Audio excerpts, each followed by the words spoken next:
Welcome to the new channel. Our passion transforms a community that sees and shares all things new.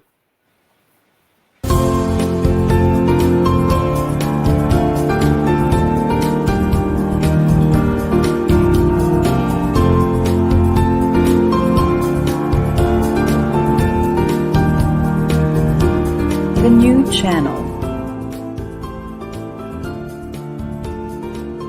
Hashtag TNC Now.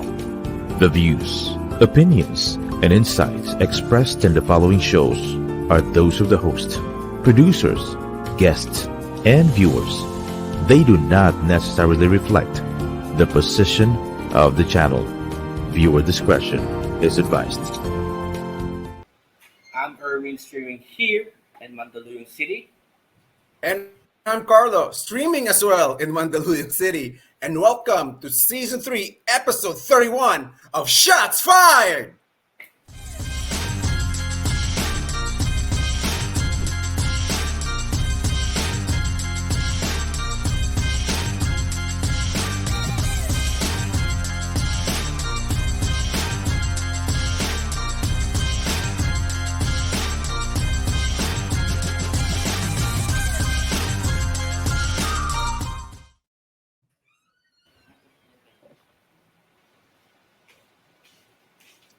Kamusta mga ka-Shots Fired? Erwin, kamusta ka na? I'm good. How are you, brother? Napaka-gandang linggo na naman ng mga balita pagdating sa basketball. Siyempre, hindi na tayo nakakatulog parate. Ikaw naman, kamusta ka na? Okay lang naman. Medyo under the weather for the past few days, pero okay na ngayon. Hindi na importanteng weather lang yan. Pero par, dumiretso na tayo sa mga balitang basketball. Last week, par, napag-usapan natin yung pagiging 7-time MVP ni Junmar Fajardo. Okay, pinag-usapan natin, is he the GOAT? Par, may mga na-trigger, par.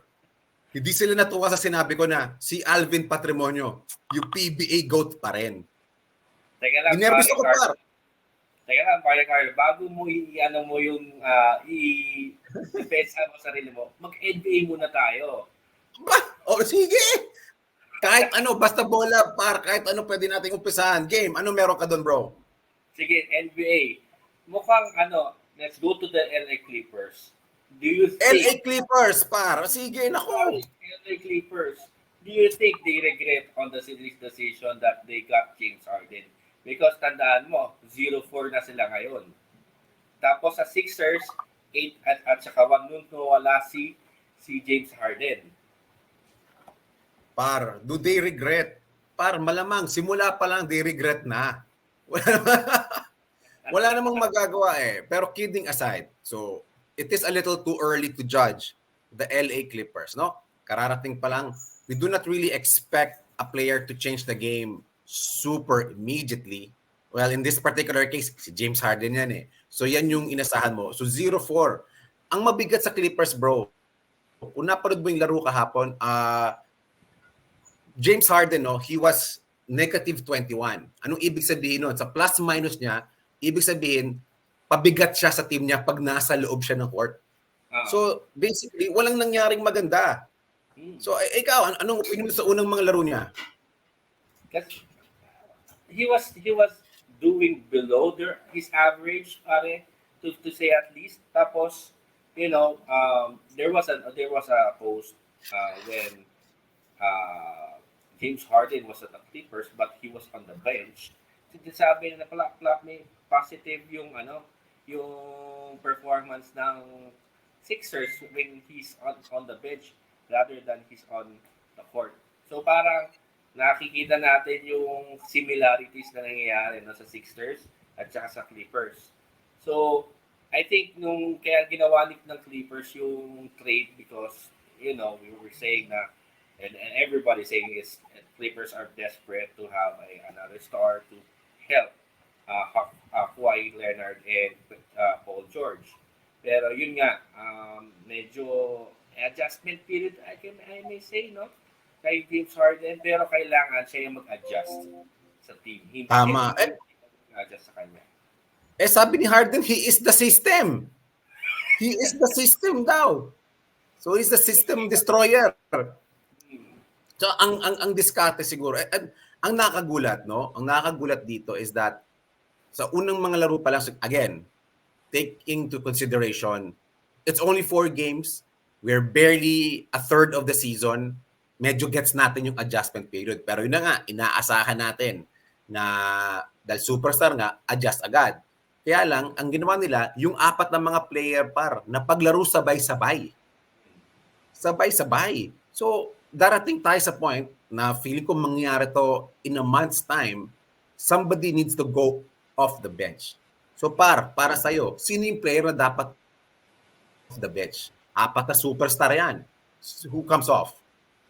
Kasi sa akin, pare, for me, at least 2 sa akin, pare. Kasi yung tatlo doon, alpha eh. Leonard, Harden, and Westbrook.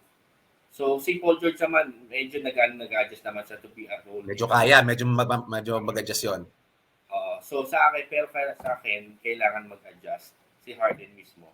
Kasi, Clippers, I think you're doing fine for, nung wala siya. Except Tama. Last minute, tapos naka-Westbrook yung bola. As nangyari nung natalo sila, di ba? Tinira ni Westbrook yung final shot, di pumasok. And then, na-dismiss si... Baldog talaga yung tira niya. Pero I think Harden should adjust muna. He will be coming off the bench, I think. And then he should learn to take the top spot. The starter spot from there. Nako, ika nga, you can't teach old dogs new tricks. So, tignan natin, no? But let's look now at the positive naman. So, kung puro negative ang nangyayari sa LA Clippers, 0-4. The number 1 team in the league, the Philadelphia 76ers, bro. Parang hinintay lang nila. Ito si Maxi. Ito yung magandang mga ka-shots fired. Pag binigyan ka ng pagkakataon, gawin mo na lahat. At yan ang ginawa ni Tyler Maxi. 50 points lang naman. Ano masasabi mo doon? Mukhang nakita ng talaga ng Sixers, ng Sixers yung potential Tyrese Maxey. And he can be a superstar one day. Nakikita natin yung potential talaga kahit sa playoffs eh. He's been carrying the load ng team together with James Harden kapag kunyari injured James, si Joel Embiid. He's been really the catalyst or the scorer of the Sixers noong time last season. So, binigyan more minutes, binigyan more playing time, binigyan mo more offensive plays. Boom, 50 points. Binigyan ng pagkakataon. Yun lang naman, di ba? And medyo magdrama tayo ng konti. In life, mabigyan ka lang ng pagkakataon.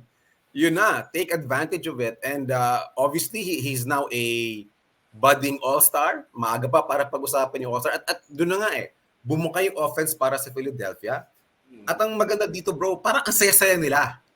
Pag pinapanood mo sila, the camaraderie is there. Parang, offense, nawalan sila ng cancer sorry for the terminology.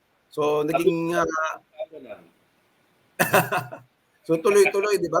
Do you think, tumaas kaya yung possibility doon sa start of season natin, bro? Hindi natin masyadong binigyan ng pagkakataon yung Philadelphia umabot ng finals Magbabago kaya yon? Knowing na yung Milwaukee, they're not doing as well as we thought they would. Well, tingnan natin, bro, kasi in the playoffs, it's a different animal. It's a different, different scenario. More intense, more aggression yung mga teams pagdating sa playoffs. So, they need to really adjust. Alam mo naman, di ba, kapag pagdating ng Spurs, hindi masyadong sa regular season. Pero pagdating sa playoffs, ibang klaseng plays ang ginagawa nila. So, ganun din sa lahat ng teams ng ginagawa, ina-adjust sarili nila. Like Miami Heat. Diba? Play-in lang sila. Play-in team lang sila. Tapos, umabot pa ng finals. So, hindi napakaganda ng example mo. Wala talaga sa ranko ngayon Parang, it really depends on how the team adjusts towards the playoffs na. So, sa akin, may chance nakuha nila si Sa Clippers, hindi na Nick Batum and the other. Pero, you know, they're May still depensa yun, may adjusting. depensa yun. May depensa. They're still adjusting. Okay. Pero, they have more chances to be, malalagpasan nila yung, yung second round for me. Okay. So yun naman yung nagiging hindrance nila, hindi pa nila na-accomplish yung really deep playoff run, no? So interesting. I guess it turned out better for them. And Clippers, sige, kahit papaano umaasa tayo. Bahala na yung Clippers kung anong kailangang adjust nila. I don't think they need to trade on other people, but I think they need to give somebody off the bench. So, ano pang balita mo dyan pang NBA, brother? Alam mo, may ano na ako chismis na ano ko lang sa napanood ko lang sa one of the YouTube. Alam mo ba si Daryl Morey? Di ba, may nagkaroon sila ng problem sila ni Harden, di ba? Harden is a liar, ganyan. You know, that stuff. I don't know kung sinadya ni Daryl Morey, pero dinagdag ni Daryl Morey si Kelly Oubre sa Sixers. Alam mo yung chismis doon? Sige, inform us, par. Enlighten us, my friend. Okay. Kelly Oubre and sabi nila, Kelly Oubre and James Harden may beef yung dalawang yun. Okay? Kasi si James Harden may girlfriend dati. Inagaw ni Kelly Oubre yung chicks ni Harden. Tapos napangasawa pa niya yung dating girlfriend ni James Harden. Tapos I don't think sinadya ni Daryl Morey para asarin sinadya yun. Pero so mula sa isang kaliwete, isa pang kaliweteng kinuha. Pero speak of Kelly Oubre, I hope he's speedy recovery. Nagkaroon siya ng accident last week. Tama. I think a motor accident something. So tama. We wish speedy recovery and he's doing well with Philadelphia also, no? He's doing well. Yeah. Mm-hmm. He's like a third scorer, maybe fourth next to Tobias Harris. Pero yun na nga, wishing him a speedy recovery, no? Ano pang meron na mainit-init na balita? Ito, sasabihin ko sa iyo. Eto na. Ayan na. Woo! 6-0. Tama ba? 6-0? Correct. To be clear, 6-0 at home. Okay. Tapos, they have a 6-0 win streak.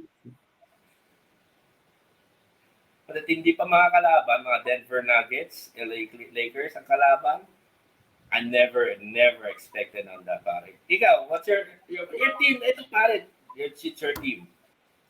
What can you say? Siyempre, inasahan ko yan. Yeah. Inasahan ko. Well, Lakers, wag natin isama yung Lakers doon. Hindi naman kalakasan yung Lakers. Pero, ang nangyari kasi sa Lakers, yes, hindi naman diba? Tambakan kasi yung mga nangyari. So, ano ang difference? The biggest difference is yung defensive rating ng Houston Rockets. Yun yung pinakamatindi. If last year or the past few years, the Houston Rockets, yung defensive rating nila, nasa above 20. Ibig sabihin, isa sila sa mga bulok na team sa depensa. This year along, top 10 sila pagdating sa defensive rating. So, ano ibig sabihin? So, there is a culture change. Hindi lang basta change of players. It's a cultural change. Siyempre, sino una nating sisisi sa mga cultural change? Si Amy Udoka muna. Udoka. Siyempre, talagang kung ano yung nadala niya sa Boston dati, nadala niya literally sa Houston. At doon ka naghahanap pag panibago mong coach. Kasi nung kay Stephen Silas, no offense, he's a good coach. He knows his X's and O's. Pero parang hindi niya na-influence yung mga players niya. Lalo na yung mga bagets. Hindi niya ma-influence yung mga player niya. But this time around, yung sistema talaga, nadala niya Nadala niya sa Houston. Ang ganda ng defensive rating. So, syempre, if you are a defensive type coach, kailangan mo ng mga defensive type player. Sino ang nagdadala ngayon ng grit and grind sa Houston Rockets? Our favorite villain, Dylan Brooks, bro. Okay. You might hate him all you want, but this dude brings it to the game. Talagang andun siya. Pero maliban sa, medyo binastos siya ni Stephen Curry a few weeks back, pero naka-recover. So right now, the Houston Rockets are kind of middle of the pack, bro. They're not even bottom of the pack. They're kind of middle of the pack. But again, let's take to consideration, it's start of the season. They might hit some fatigue here and there. But that's why you bring in veterans in your team. Si Uncle Jeff, par. Humahataw si Uncle Jeff. Wala tayong magagawa. Fred VanVleet, almost automatic. So, very excited for the Houston Rockets, my friend. Wow, we're very excited for you, pare. It's your team, pare. Thank you. Let's Haven't see. been this enthusiastic about the Rockets in a while. So what do you think with this performance na nakikita mo with the Houston Rockets? Magiging play-in team ba sila or do you think they Play-in team, yes. Play-in team for sure. Again, we started the season, ang baba ng ranking ko sa kanila. Actually, nilagay ko nga sila sa bandang 15 at 16 sa ranking. But sa pinapakita nila ngayon, medyo tinaasan ko na ng konti. May pag-asa sila mag-play-in. Siyempre, nakikita natin, mas mataas pa yung ranking nila sa Clippers. Mas mataas pa ranking nila sa Portland. Medyo in-anticipate natin yon. The Pelicans are not playing as well as I thought they would be. Interesting enough. And this is considering na medyo kompleto pa sila. So, there's a lot of different things na na-anticipate natin. Ang medyo natatama pa lang natin, Erwin, so far, Denver is there, Phoenix is there, hindi nakagulat. Sa kabila, Milwaukee, aside from Philadelphia natin, medyo mababa, tumasa natin. But in any case, very exciting. We also need to take into consideration the San Antonio Spurs are middle of the pack as well. So, hey, I won't dare say that the Rockets will be a playoff team, play-in team for sure. I'm very, very excited for my Houston Rockets, bro. Okay. I'm happy for you, pare. So, after nitong NBA, palit naman tayo sa local PBA. Sige, ibabalik ko sa iyo yung bola. Ibabalik ko sa iyo yung sinasabi mo kanina. Pare, go ahead. Par. So, yun na nga sinasabi ko, no? Last week, Junmar officially 7-time MVP. Wala namang question sa MVP niya. Actually, merong isa, manager ata ni Stan Hardinger, pinaglalabanan na he was robbed of the MVP. Diba? So, I think they might need to check the tapes and double check. Is Stan one of the best players right now? Sure. But in terms of contribution, I think overall Junmar got the job done. Yun lang muna, yung eksena na he was robbed of the MVP. But now, the PBA GOAT, triggered. Bakit daw si Alvin? So, pag pinanood niyo pa rin si Alvin, I still go back, bro, na hanggang ngayon, si Alvin pa rin ang barometer ng kung ano ang player ng PBA. Same thing with Michael Jordan. Diba, right now, Brad, lahat ng sapatos natin, wala akong makitang baller na hindi naka-Jordan. So, it's more than just the game, it's in the influence. But I pose now the bigger question, bro. Okay. Dahil napag-usapan na natin kung sino yung PBA GOAT natin, sino ba ang PBA GOAT Mythical 5? Okay. Yun yung importante. Pasadahan natin. By position, bro. Okay. Salitan tayo. Okay. Salitan tayo by position. Center. Sino yung GOAT center mo ng PBA, bro? Junmar. Tama. Wala na siguro pag-uusapan doon. Wala masyadong pag-uusapan doon. People might... and it's not even close. It's not even close. And this is respectfully saying Benji Paras is there.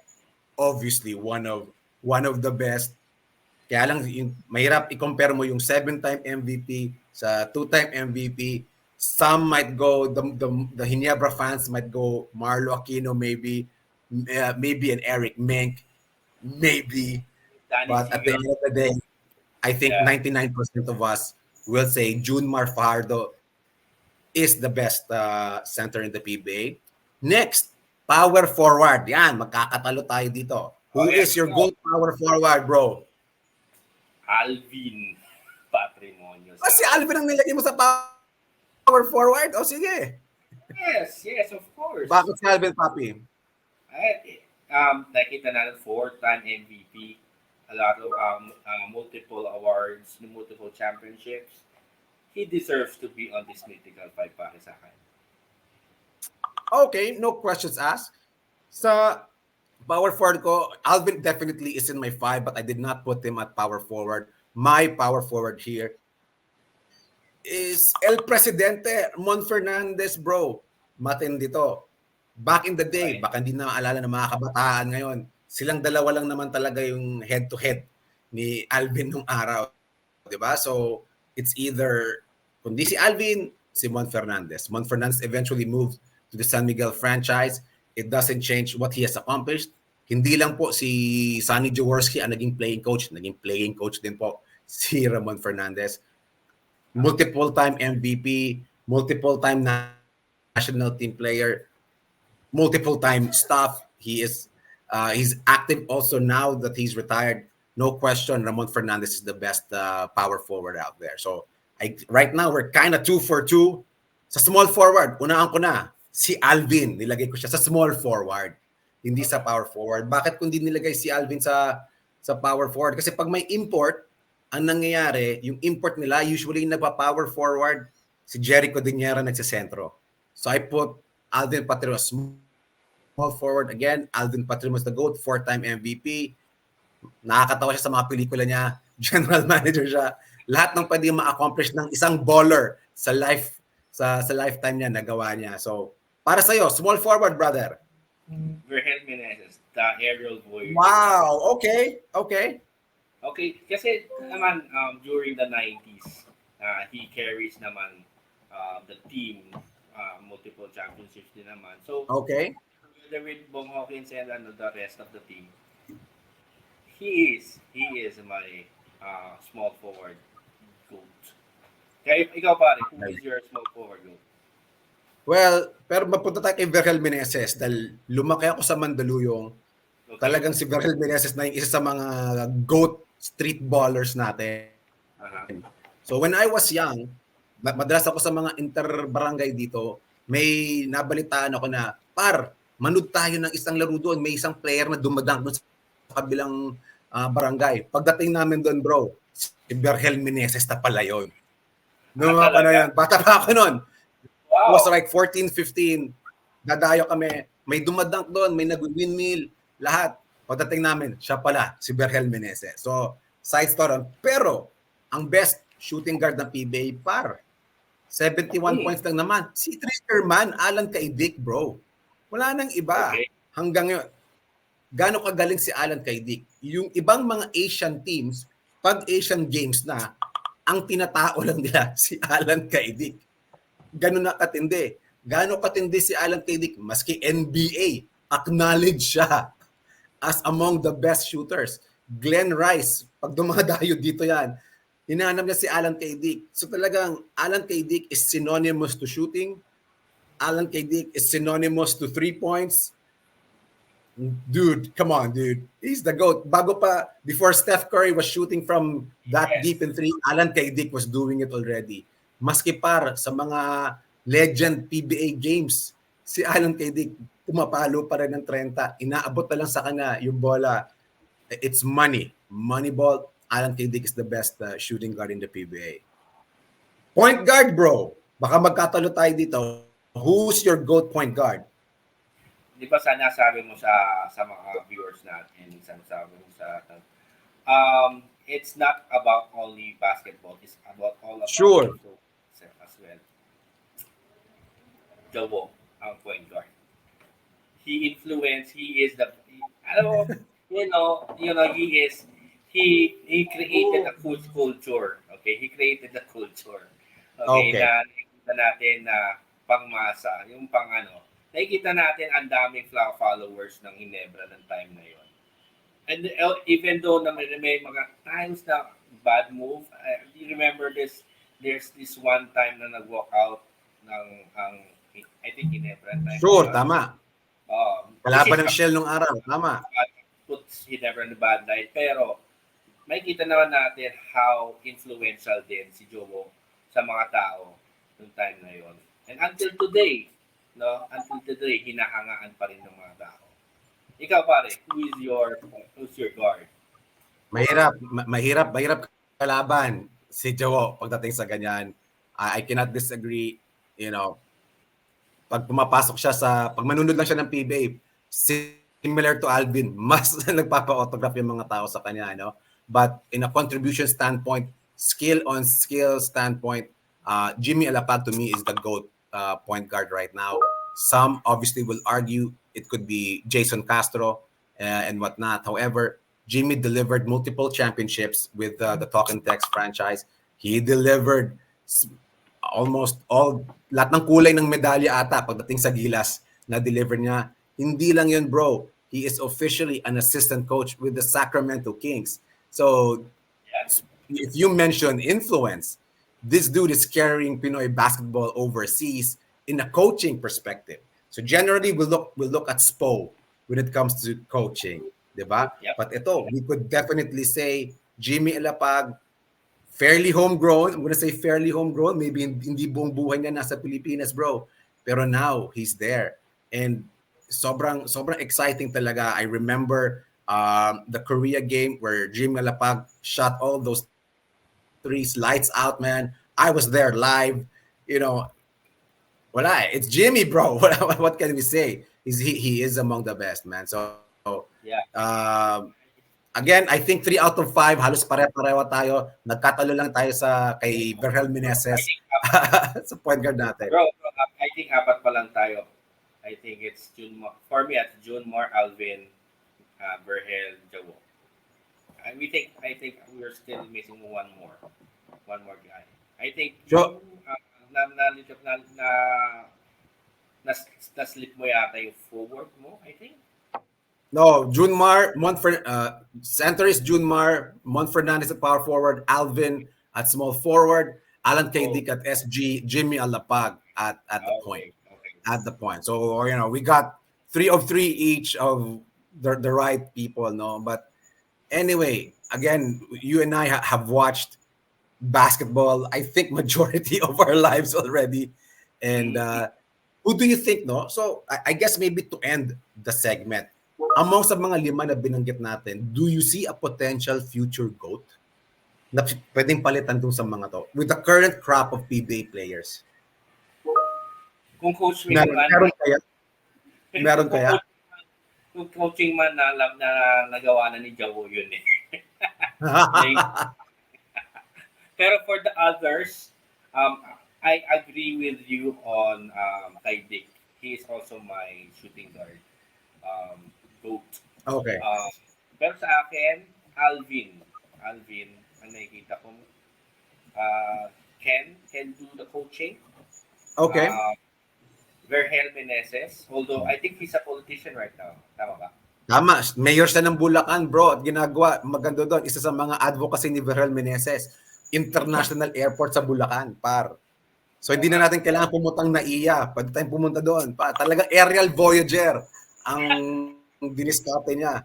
Airport ang pinapatayo, bro. Ganun katindi, no? On point.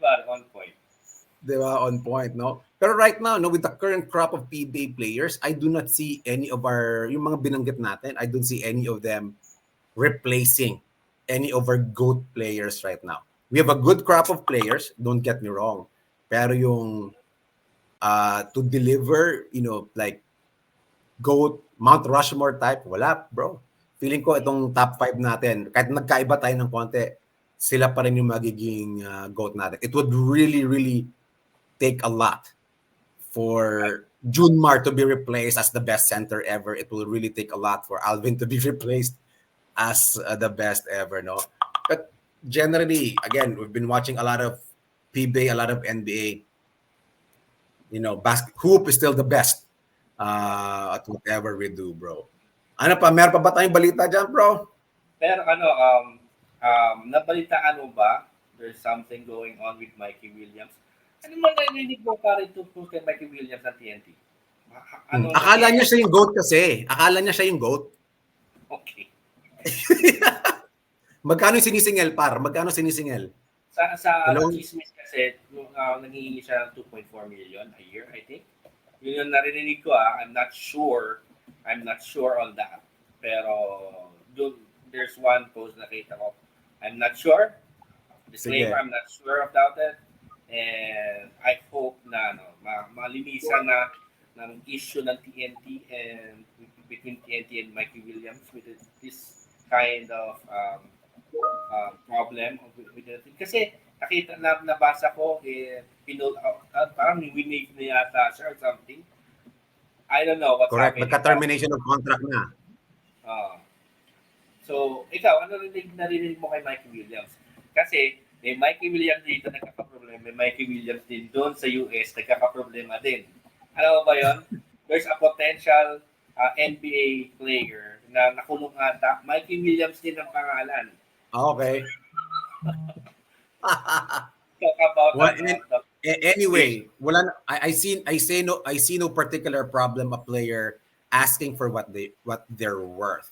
So assuming that the 2.4 million is the asking price, I'm just curious how he got that number. Is he, why would I spend 2.4 million, for instance, if I could get somebody cheaper for maybe 1.5, maybe in the Bolick level. Diba? Robert Bolick's trying to get back to the PBA. Natapos na there was a parang termination of contract din sa kanya in Japan. He's back, trying to get back to Northport. So, is he a good player? Yeah, he's good. Are you expecting him to drop? I still prefer Terence Romeo over him. I still prefer Jason Castro over him. I still prefer Robert Bolick over him. Marami pa rin mga player na for me mas malaki. Now, on the flip side, if Junmar Fajardo asks for 2.4 million, then I'm gonna go, okay, sige na, ibigay mo na.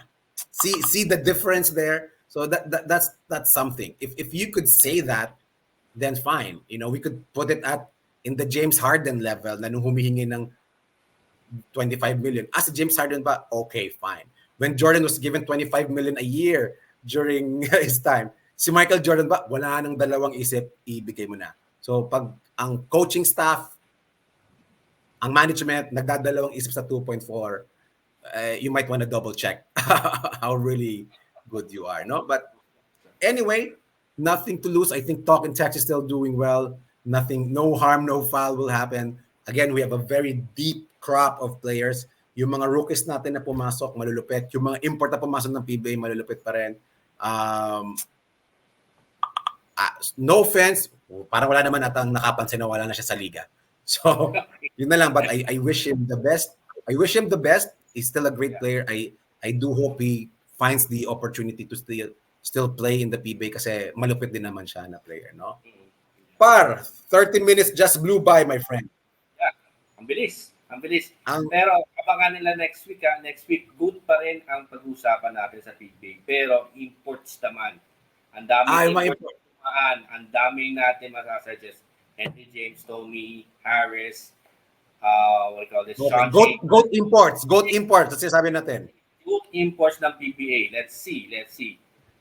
Sa mga nanonood dyan, who is your GOAT PBA top mythical 5? Put it in the comments below, and we'll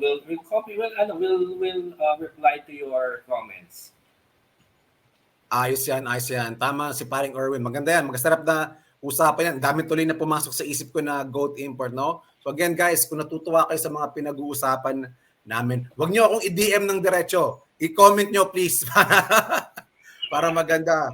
Please drop a comment, like, and subscribe sa mga platforms namin.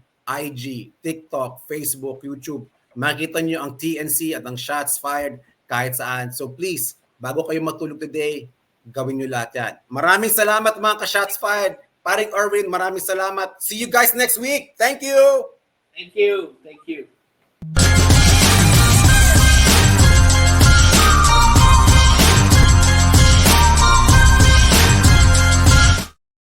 Ang 40D, tumutulong patibayin ng vital organs, iwas sakit sa puso at iba pang sakit.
Ang ubo, mabilis lumala. Kaya dapat agapan.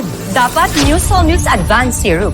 May 2 times zinc para ang ubo, imbis na lumala, tulungang mabilis mawala. New Solmux Advanced Syrup. Unilab yan.